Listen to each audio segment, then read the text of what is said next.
Assalamualaikum everyone. So for today we are going to be making pumpkin whoopie pies with this like cream cheese filling. It's going to be delicious. In a large bowl I have 1 cup of white sugar, 1 cup of brown sugar, and 1 15-ounce can of pumpkin puree, or like roughly 2 cups. To that I'm going to also be adding half a cup of vegetable oil and half a cup of melted butter. And now I'm just going to use my mixer and blend all of this together. After it's all well combined, we're gonna start by adding the eggs one at a time and then mixing.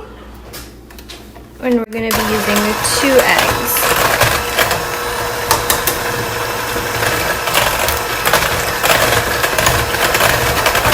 Beautiful.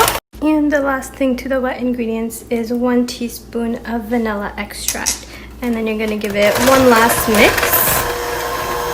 Now in another bowl we have our dry ingredients. I have 3 cups of all-purpose flour. To that I'm going to be adding 1 tablespoon of cinnamon.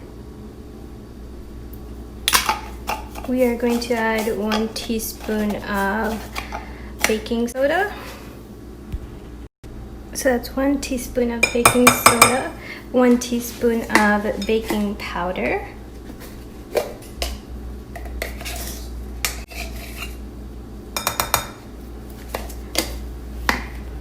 one teaspoon of ground ginger,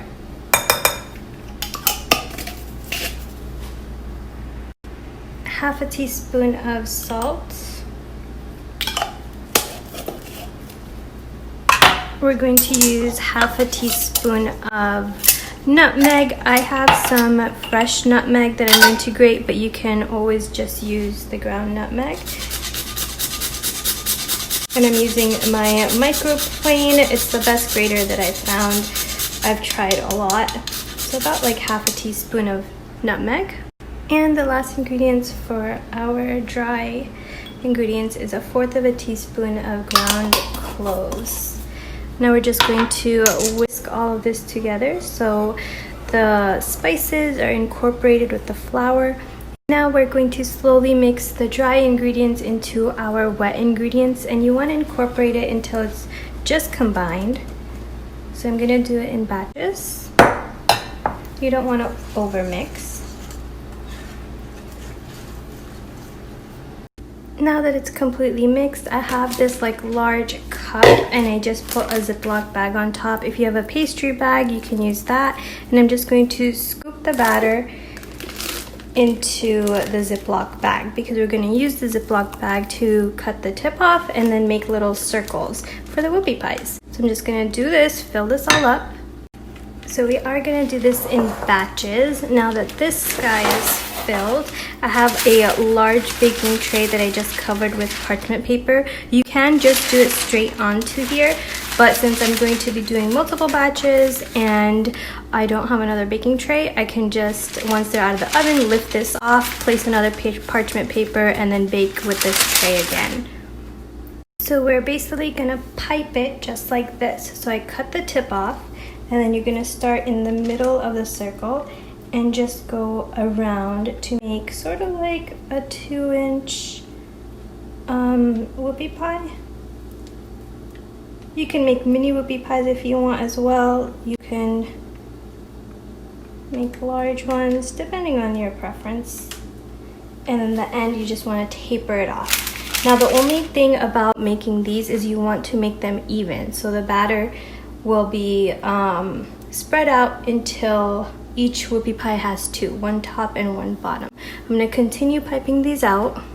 Okay, so I've made them into rounds. I made some big ones and then some like little mini ones. I think that would be cute. And I'm going to pop them in the oven. I have the oven preheated at 350 degrees and I'm going to bake them for about 11 to 12 minutes. So these just popped out of the oven. They smell so delicious and yummy, like fall.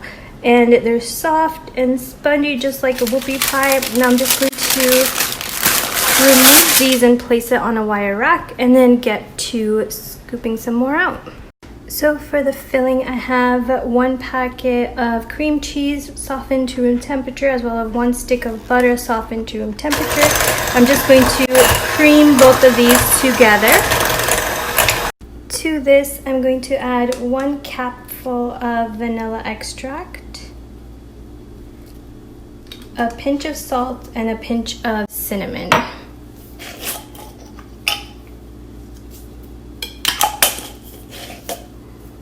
And this is the cinnamon. I'm going to mix this well. Now to this, I'm going to add 16 ounces of powdered sugar. And I'm going to do it in batches. So like half, mix it, and then put the other half. Make sure to scrape down the sides with the rubber spatula just so everything's incorporated.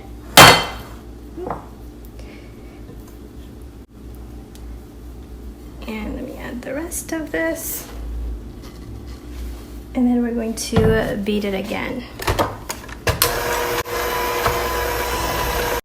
Now we're going to pipe them onto the whoopie pies. So I'm just going to do the same thing that we did for the batter.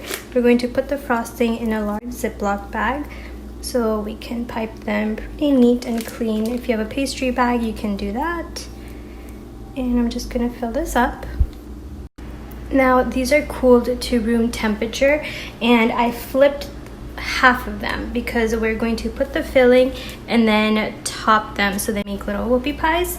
You want them to be roughly the same size. Like, you don't want these two together, you would want something that's really similar in size. Just make sure you have that.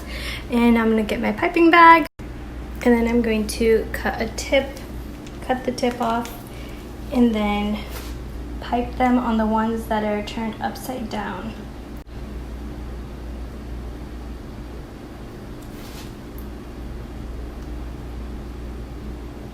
And then once you pipe them, you can just top them like that. And look how cute these are. Super simple and easy. Hope you guys try it out. They smell fantastic.